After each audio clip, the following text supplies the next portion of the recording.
Well, hey there, everyone. It's Mrs. Acero, and I am here to teach your class how to write a mass poem.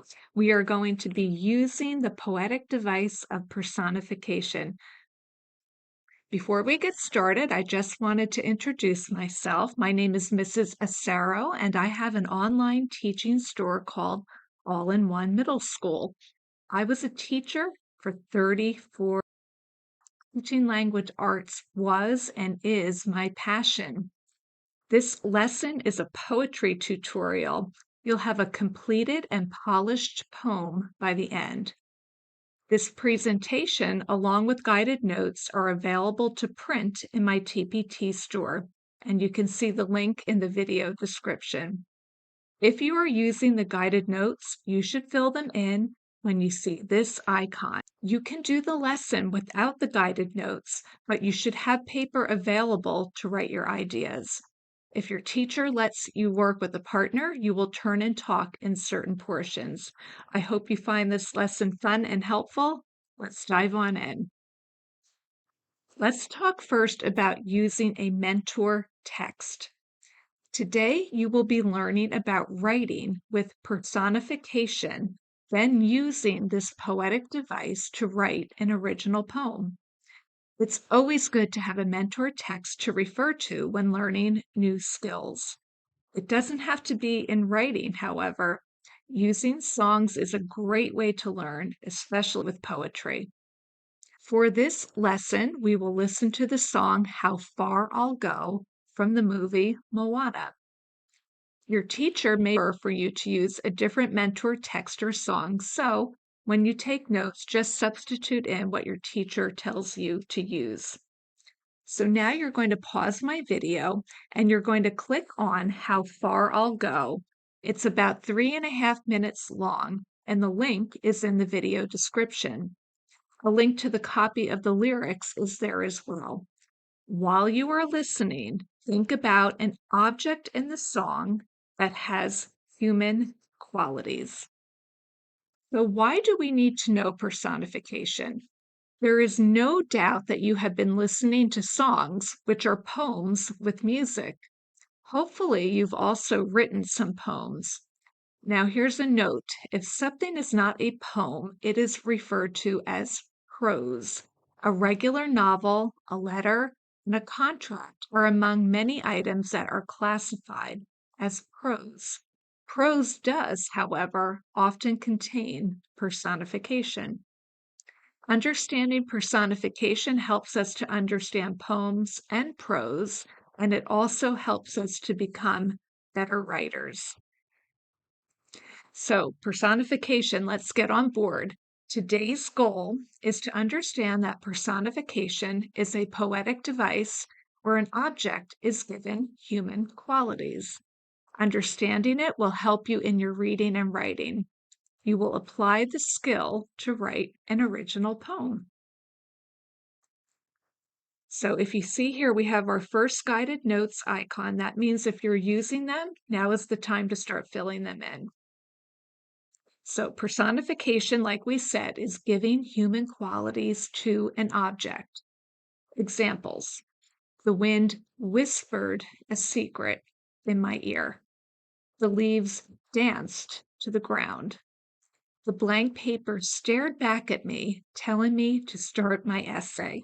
So what I did here is I put in bold all of the human qualities that we've given to these objects that are not human. Personification adds a lot of interest to your writing because it is a different way of thinking. So now you're going to try it.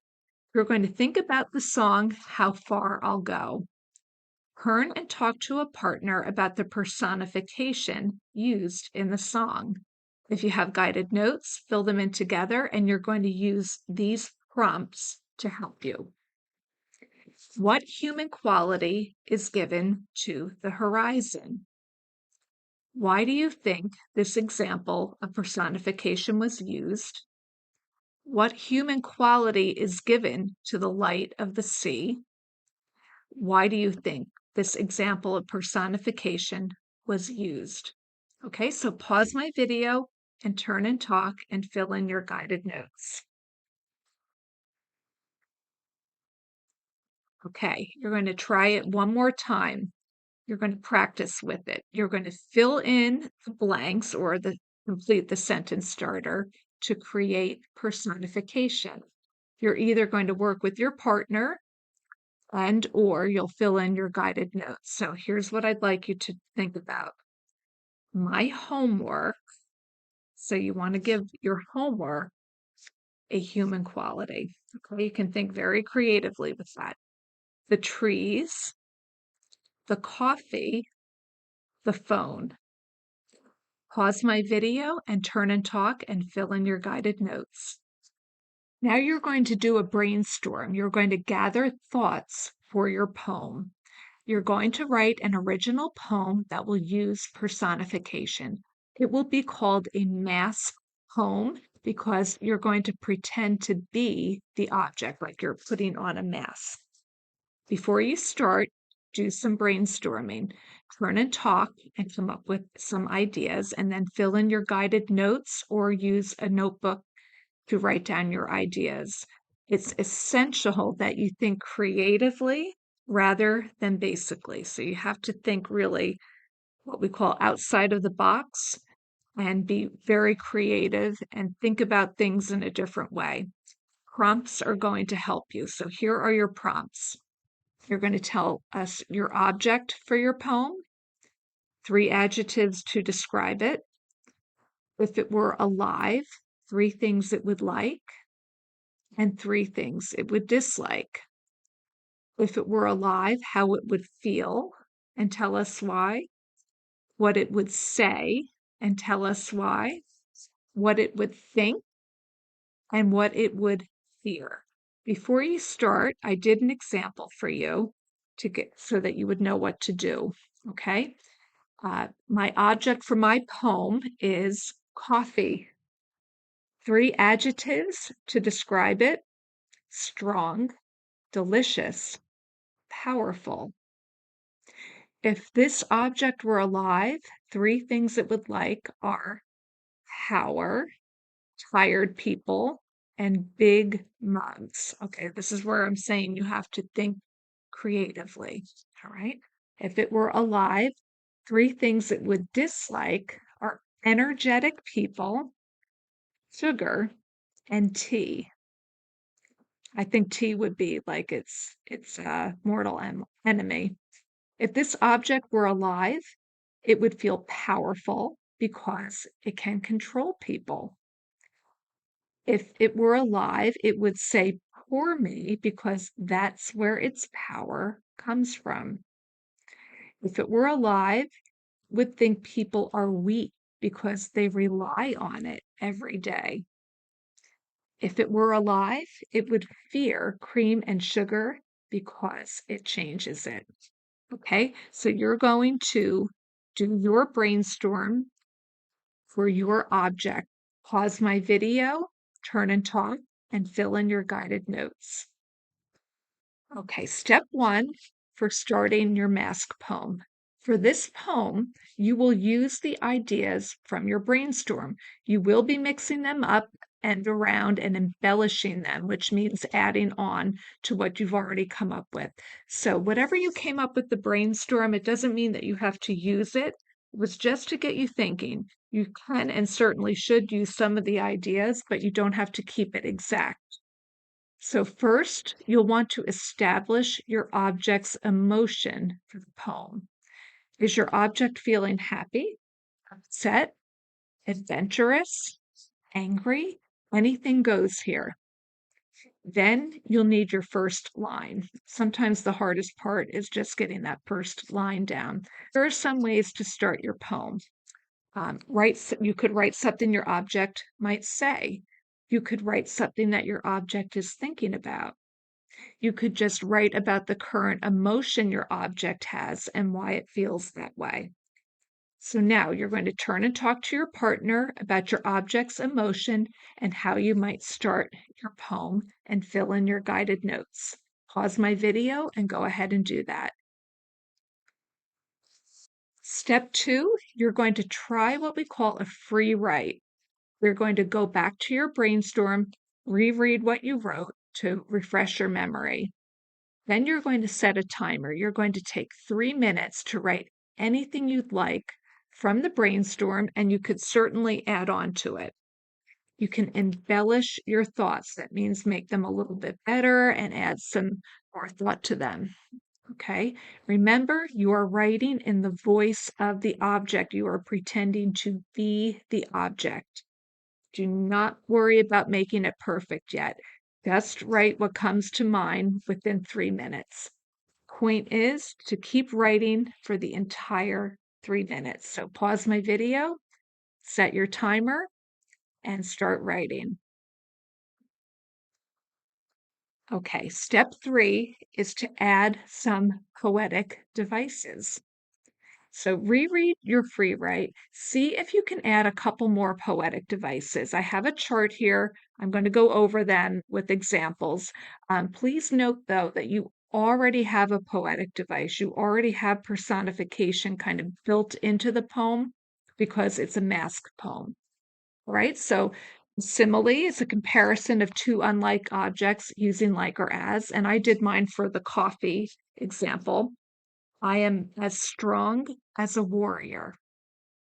Metaphor is when you compare two unlike objects without the use of the words like or as. You would use is, was, are, and am. So I wrote, I am a warrior.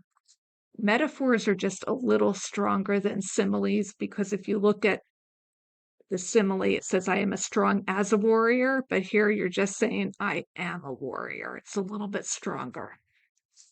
Idioms are a descriptive expression that means something different from the usual meaning of the words. I wrote, wake up and smell the coffee. That's an expression. Okay, so I used that for my coffee example. Hyperbole is when you over exaggerate for effect.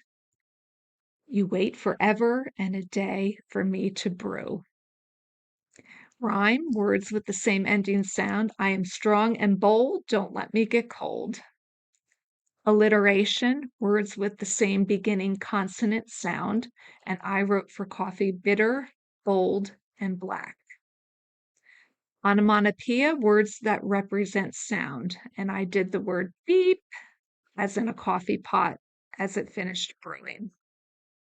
By the way, that's my very favorite sound to hear in the morning. Sensory images are descriptions that involve the 5 senses, which are see, hear, touch, taste, and smell. And I wrote black liquid, beep of the machine, heat on my lips, delicious flavor, and savory smell. So now what you're going to do is you're going to try for some poetic devices. You don't have to do all of them. It is a lot to do all of them. I would say to try for at least 5, and you don't have to use all of them in your poem. You don't want to force it. You're going to add in what kind of feels right and add it to your poem that way. But for now, pause my video and fill in your chart. Okay, step 4 is your title and review. So now is the time to come up with a title. You can pull it from a line or create something completely different. When your poem is complete, read it aloud to yourself and or a partner. Make some tweaks. Sometimes it is best to come back to your poem the next day for some fresh ideas. And I did an example poem for coffee, and I called it The Daily Grind. Percolating stream, steady flow. I let out an exhale of steam. Remember, you're pretending to be the object, okay? I let out an exhale of steam. Here comes the beep. I'm ready for you. I am not sweet or gentle, bitter, bold, and black. I am bitter, like a lost opportunity. Drop in the sugar, drop in the cream, and with that, I am changed and no longer who I was meant to be. This is your start, how you begin to face the daily grind with each hot sip on your lips. You depend on me, yet you expect of me what you cannot do yourself.